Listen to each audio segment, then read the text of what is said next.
तो चलिए दोस्तों, हम लोग क्वेश्चन पढ़ते हैं समांतर श्रेणी का।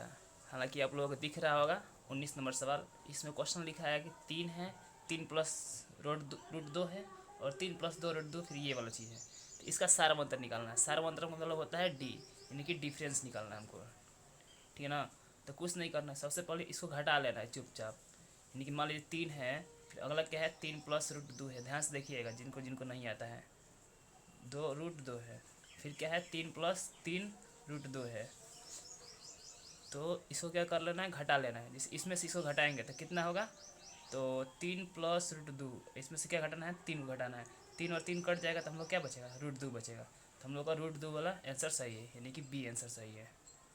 ठीक है, बी नहीं डी, जो भी है आप लोग देख रहे हैं। ठीक है, यानी कि सिर्फ आंसर इसका क्या आएगा, रूट 2। आप इसको इससे भी घटाएंगे फिर भी उतना ही आएगा, रूट 2 ही आएगा। ठीक है, तो हम लोग का ये क्वेश्चन है। अब क्वेश्चन ये देखते हैं, कौन सी समांतर श्रेणी का पद शून्य है। यानी कि मान लीजिए ये समांतर श्रेणी दे दिया है।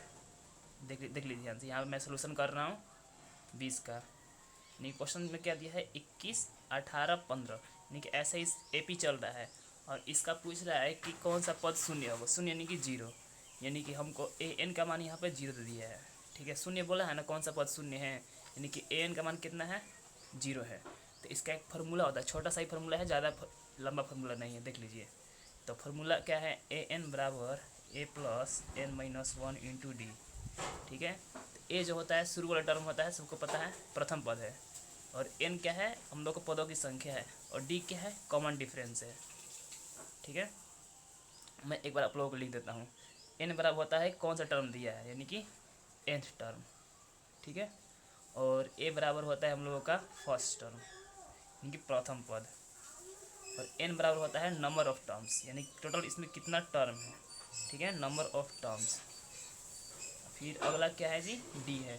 डी का मतलब होता है कॉमन डिफरेंस, यानी कि सबके अंतर कितना है, कॉमन डिफरेंस। ठीक है, तो बहुत ही आसान है, देख लीजिए ध्यान से यहाँ से। तो इन सब का सबसे पहले ए का मान क्या होगा, यहाँ पे देखिए तो ए का मान 21 होगा। और डी निकालना है तो क्या करते हैं, A2 माइनस A1, यही करते हैं ना। तो A2 हम लोग का 18 है, और A1 कितना है जी, 21 है। तो 18 में से 21 घटेगा तो क्या होगा, -3 होगा। डी का मान कितना आ गया, -3। ठीक है, और उसके बाद अगर हम लोग देखेंगे थोड़ा सा, तो ए आ गया, डी आ गया, और यहाँ पे डी आ गया ना। इसके बाद क्या है, ए एन भी आ गया। ए एन यहाँ पे कितना है, 0 है। हम लोग यही तीनों मान पुट करेंगे, हम लोग को एन का मान निकालना है, क्योंकि वही से पूछ रहा है कौन सा पद कहाँ के। क्वेश्चन एक बार आप लोगों को दिखा देता हूँ। तो क्वेश्चन हम लोगों का ये है, कौन सा पद शून्य है, यानी कि सिर्फ इसमें एन का मान पूछना है। ठीक है ना, एन का मान निकालना है यहाँ से। तो इसी में रख लेंगे, एन बराबर क्या होता है, यहाँ से रखते हैं एन बराबर 0। ए का मान कितना था, 21 था। एन का मान निकालना है, और डी का मान -3 है। -3 क्या है, गुणा में है, ध्यान रखिएगा। तो 21 हम लोगों का इधर आएगा, यानी कि -21 हो जाएगा, बराबर ई एन प्लस 1 ऐसे ही रहेगा, और गुणा में है -3। और आप लोग को लिखना है तो ऐसे भी लिख सकते हैं आप लोग। ठीक है, तो चलिए, तो -21 ऐसे रहेगा। ये जो गुणा में है इधर आएगा तो भागा में, यानी बराबर इस साइड आता है तो भागा में आ जाता है, सबको पता होगा। n+1, ये माइनस से माइनस कट जाएगा, 3 से कितना बार में कटेगा, 7 बार में कटेगा ये। तो फाइनली कितना आ गया, 7। 7 का मान n+1 है। तो n बराबर क्या हो जाएगा, 7 में से फिर एक ये घटेगा, एक इधर आएगा तो घटेगा। तो n का मान कितना आ गया, 6। तो हम लोग का आंसर कौन सा था, ये छठा टर्म था। ठीक है, यानी कि इसका आंसर, राइट आंसर क्या है, 6 टर्म। ठीक है ना। तो ये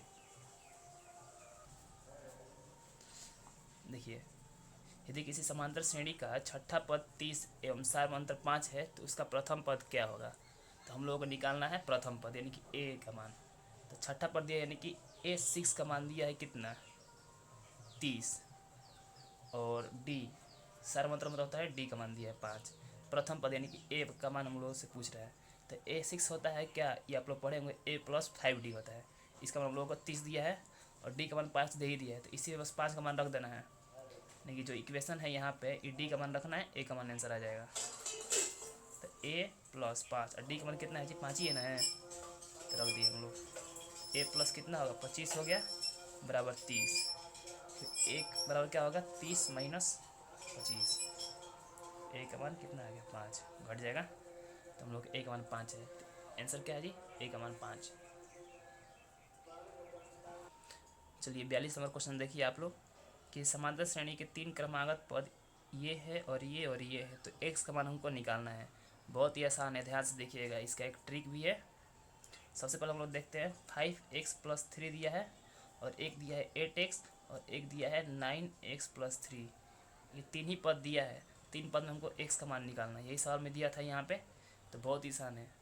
और x का मान निकालना है तो ये बीच वाला जो टर्म है इसको जोड़ के, ध्यान से देखिए, इसका एक फार्मूला होता है। मैं फार्मूला आप लोग बता देता हूँ, बहुत ही आसान चीज़ है।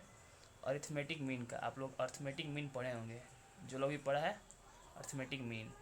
अरिथमेटिक मीन में क्या होता है कि जैसे मान लीजिए 3 टर्म देगा ए बी सी, तो बीच वाला का मान निकालने के लिए ये फर्स्ट टर्म प्लस ये लास्ट वाला टर्म, और क्या होता है 2 से भाग कर देते हैं। ठीक है, जैसे मान लो निकालना है बीच वाला टर्म क्या है बी है, तो बी का मान निकालने के लिए a+c करेंगे और फिर क्या करेंगे 2 से भाग कर देंगे। तो हम लोग का ये एक ट्रिक होता है। जब भी 3 संख्या दे देगा, यहाँ पे 3 संख्या दिया है 1 और 2 3, यानी कि 3 टर्म दिया है, हमको x का मान निकालना है। तो इसी फार्मूले से हम लोग निकालेंगे। बीच वाला मान कितना है जी? देख लीजिए 8x है, 8x बराबर क्या होगा 5x+3, यानी कि पहला पद फिर लास्ट वाला पद, दोनों को क्या कर देना है? जोड़ देना है। जोड़ दिए और 2 से भाग कर दिए, तो भाग कीजिए, इसको इधर लाएंगे तो गुणा में चल जाएगा। 5 और 9, x वाला साथ जुड़ता है और संख्या वाले के साथ। 9 5 कितना होगा 14, x प्लस 3 3 कितना होगा 6। 14 में से 16 घटेगा, इधर आएगा तो घट जाएगा, 2x बराबर 6 हो जाएगा और x का मान कितना होगा 3। तो इसका आंसर क्या हो गया? 3 हो गया।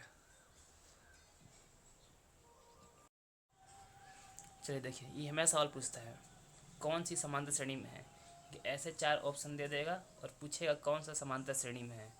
तो कुछ नहीं करना है, इसको क्या करना है? घटा देना है। बस घटा घटा के देखना है कि किसका डिफरेंस बराबर आ रहा है। इस 3 में से 1 घटाएंगे कितना बचेगा? 2 बचेगा।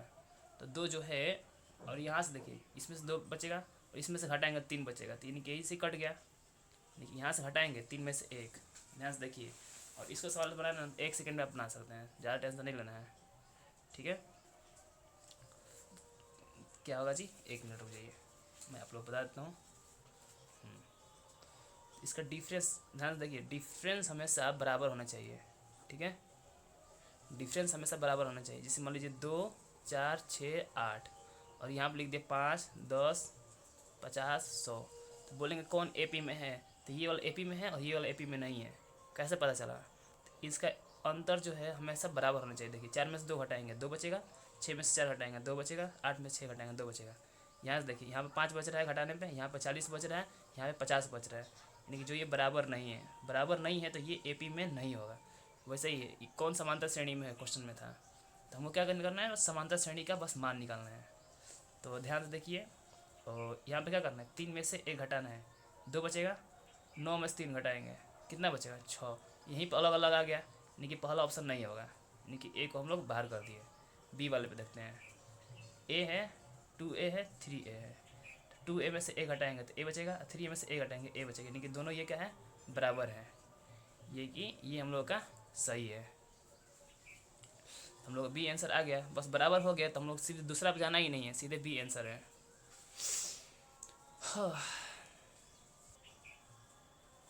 एक क्वेश्चन ये पूछता है कि कौन समांतर श्रेणी में नहीं है। देखिए यहाँ पूछा भी है इस बार के 2025 वाले एग्जाम में। तो कुछ नहीं करना है, इसको फिर वैसे ही देखना है।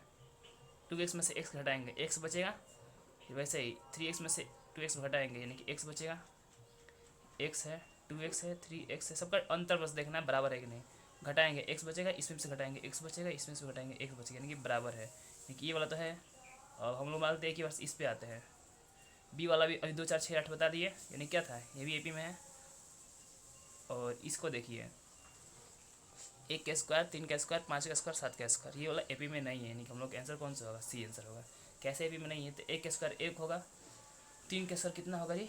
9 होगा, 5 का स्क्वायर 25 होगा, इसको घटाने पर 8 आ रहा है, इसको घटाने पर 16 आ रहा है, यानी कि ये बराबर नहीं है।